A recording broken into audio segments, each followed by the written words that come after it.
se tem uma coisa que tem no roteiro dos animes, é pais ruins do bem. Então, analisando, pensando um pouco, eu resolvi fazer um top 5 dos piores pais ruins do bem dos animes. Então já sabe, né? Pega aquele café, pega aquela água, pega aquele suco e bora pro vídeo.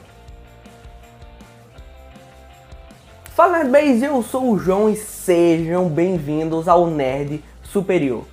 Hoje, meus amigos, eu resolvi trazer um top 5 piores pais dos animes. Sinceramente, cara, deu um trabalho porque não é brincadeira o tanto de pai do bem, só que ruim, que tem nos animes. Muitas vezes vocês vão ser contra a posição que esses pais estão. Por exemplo, você vai ser contra o top 1 deveria estar no top 2 ou o top 3 deveria estar no top 4. Então faz o seguinte, tu pega, se lembra e quando o vídeo estiver terminando, tu comenta aqui o que tu acha, ou se tu acha que que deveria trocar e que aquele pai não deveria estar ali.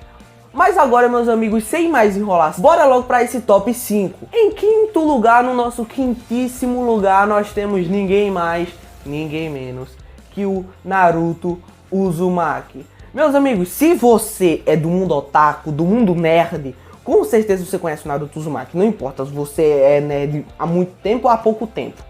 Você conhece o Naruto Uzumaki do anime Naruto, com certeza. E a gente já viu ele sendo diversas vezes péssimo pai. Por exemplo, quando ele faltou o aniversário do Boruto. Tudo bem, né, que depois ele pegou, comprou um presente, comprou um jogo de videogame e deu pro Boruto. Só que, meus amigos, isso não tira o fato dele não ter ido.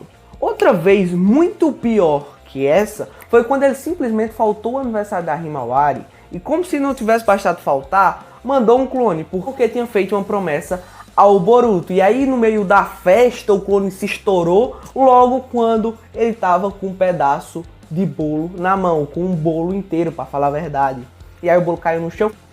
Essa cena fez muito marmanjo chorar, inclusive eu quase chorei. O motivo de eu ter colocado ele nessa lista em quinto lugar foi que ele tem um motivo para isso. Ele é o Hokage, tem que tomar conta da vila e por isso tem muita burocracia, esse tipo de coisa. E a gente também precisa entender que ele tá num tempo atual. Então a papelada que tem hoje em dia é muito maior do que as que tinham com os Hokages passados. Então ele resolve muito mais papelada do que problema de guerra. Embora ele também já tenha resolvido muito problema de guerra. Por exemplo, quando ele lutou contra o Momoshiki naquela batalha durante o exame Chunin. Em quarto lugar, nós temos Enhohain. Sinceramente, cara, que nome difícil. Eu acho que pelo nome nenhum de vocês conhece, porque é um nome muito difícil. Eu fiquei centenas de horas tentando aprender esse nome. Eu coloquei lá no Google, no tradutor, e botei pra mulher do Google falar pra mim repetir aqui, porque é muito difícil, não tem como aprender no anime. Basicamente, o Enhohain, ele é do anime Fullmetal Alchemist. Eu acho que a galera otaku atual talvez não conheça tanto esse anime, porque hoje em dia ele perdeu um pouco o hype. Mas se você é um otaku antigo, provavelmente você conhece esse anime. Até se você for um otaku atual, você pode conhecer esse anime, inclusive ele é muito bom. E também lançou um filme dele em 2018, então provavelmente você conhece. Mas, meus amigos, não tem muito o que defender o Enhohain. Para vocês terem ideia, o problema começa literalmente na história dele. Por quê? Porque ele simplesmente viveu 500 anos. Ah, João, mas o que é que tem viver 500 anos? Meus amigos, não tem nada. Só que ele usou a Pedra Filosofal. Esse anime, se você não conhece, ele se passa no mundo da alquimia. A Pedra Filosofal é uma pedra muito poderosa, que inclusive, para fazer ela, precisa do sacrifício de vidas humanas. Então, 500 anos antes da história atual do anime, esse cara, junto com a Dante, que era a namoradinha dele, a Peguete, a esposa dele, pegou e fez a Pedra Filosofal. E aí eles viveram 500 anos. Até que ele se reapaixonou por uma mulher no tempo atual do anime. E ele teve 2 filhos, o Edward Elric e o Alphonse Elric. O problema é que para ver esses 500 anos ele trocou muito de corpo. E no anime basicamente chegou num limite essa troca de corpo. Então o corpo dele começa a se desgastar mais rápido. Dessa forma dá pra ver que tem um limite à troca de corpo. Aí o que é que ele faz? Pra família dele atual não descobrir, a família do Alphonse e do Edward, ele simplesmente vai comprar cigarro e volta só depois de 10 anos. Porque ele não queria que descobrisse, queria estudar o que estava acontecendo com o corpo dele. Outra coisa que torna ele um péssimo pai, e se lembra da Dante? Pois é, eles tiveram um filho, só que esse filho morreu. O que foi que ele fez? Ele ressuscitou esse filho por meio da alquimia. A questão é que nesse anime, se você ressuscitar alguém por meio da alquimia, ele não volta como uma pessoa normal, ele volta como um homúnculo, que é basicamente um ser humano artificial que não tem exatamente emoções. Resumindo, depois dele ressuscitar o filho como homúnculo, ele simplesmente disse que não quer mais, e aí não se importa com o filho. Então ele é ruim, pai ruim, 2 vezes, só que lá ainda é do bem. E foi por isso que eu coloquei ele nessa 4ª colocação e não na 5ª. Ele poderia ter contado à mulher dele que o corpo estava desgastando e a história dele, até porque a esposa dele morreu alguns anos depois. Agora, meus amigos, vamos para o 3º lugar. Esse cara tem que estar em qualquer lista de pior pai.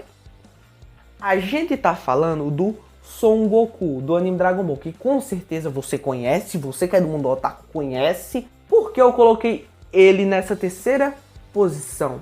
Não na 5ª como Naruto, porque o Naruto ficou tão menos pior pai que ele. Por quê, meus amigos? Pensem comigo. O Naruto tem um motivo, o Goku não tem. Além do próprio Akira Toriyama ter dito que o Goku não é um bom pai, ou seja, o criador dele disse que ele não é um bom pai, então não tem como muito salvar ele. E a gente vê isso muitas vezes no anime. Por exemplo, em Dragon Ball Super, em um dos primeiros episódios do anime, a gente vê que ele nem sabia que o Goten tava de feriado de final de semana. E isso é uma certa desatenção. Além dele só se importar em treino, então ele não é aquele cara que quer que os filhos morram, não é aquele cara que exige muito dos filhos, não é aquele cara que maltrata os filhos ou que não se importa totalmente com eles. É que ele só não dá atenção mesmo, tá ligado? Então, é por isso que eu coloquei ele no 3º lugar. E os outros tinham um motivo e ele não tem nenhum. Ele só gosta mesmo de treinar e não dá a atenção que os filhos deveriam ter. Agora, meus amigos, vamos logo para o 2º lugar, que a gente tá se aproximando do pódio. E o pódio, sinceramente, é uma pérola. O 2º lugar ficou com ninguém menos que Fugaku Uchiha. O Fugaku Uchiha, ele é o pai do Sasuke Uchiha e do Itachi Uchiha. O motivo dele ter ficado em 2º lugar é porque ele se mostra muito rígido, muito exigente com a força de seus filhos. A gente vê isso muito com o Itachi, mas tem até um motivo, já que ele é o líder do clã Uchiha, ele quer que seus filhos sejam preparados, mas ele é muito rígido mesmo.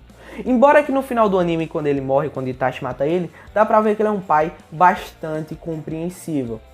Outro fator que também mostra essa rigidez, influencia nessa rigidez, talvez seja porque Konoha, os Uchihas, estavam passando por alguns problemas, alguns desentendimentos, vamos dizer assim. Pensando bem agora, alguém que poderia ter ficado no lugar dele, eu acho que vocês já comentaram até aqui, seria o pai da Hinata e da Hanabi Hyuga. Porque ele também é bem rígido como eles, exigiu muito, hoje em dia mais não, né, ele tá um doce, a gente viu no anime Boruto que ele é um doce com os netos, só que antigamente não era assim, a gente vê bem, ele era bem exigente. Agora bora logo falar do nosso pódio, quem foi o primeiríssimo, quem foi o cara que ficou em primeiro lugar, quem foi a lenda que ficou nesse pódio. Mano, sinceramente, não é surpresa pra ninguém, porque esse cara, ele tem que estar, pelo menos, em toda lista que for feita, em primeiro ou em 2º lugar. E sinceramente, se não botar, é complicado.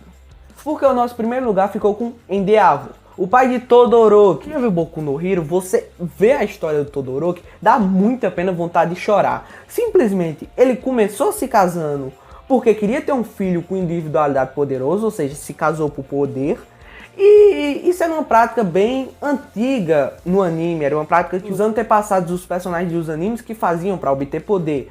E ele fez isso, se casou com essa mulher simplesmente por poder e para gerar o Todoroki. E ele sempre exigia muito do Todoroki. Se o Todoroki não fizesse, ele dava um soco. Então sempre exigia bastante. E lembrando que essas atitudes dele fez a mãe do Todoroki enlouquecer. Fez a mãe dele espancar o Todoroki. Porque o Todoroki queria se tornar o herói número 1. Então, cada dia mais ela via semelhança entre o Todoroki e o Endeavor. Então, ela simplesmente jogou água quente no Todoroki e mandaram ela pro hospício porque ela tinha enlouquecido. Então, sem dúvidas, esse cara é o pior pai dos animes. Se você curte essas curiosidades, tops de animes, de super-heróis de games, então se inscreva aqui no meu canal que toda semana tem vídeo novo. Também deixa aquele like para ajudar o canal, ajudar o vídeo, porque isso me ajuda demais. Outra coisa, meus amigos, tá ligado àquele seu amigo que curte anime, que você fica conversando na escola, no trabalho sobre anime? Então, manda esse vídeo pra ele, porque ele vai gostar muito. Aqui vai ser um santuário pra ele, igualzinho que é pra você. Então manda pra ele, por favor, que isso me ajuda e vai ajudar ele também. Então, meus amigos, é isso. Falou.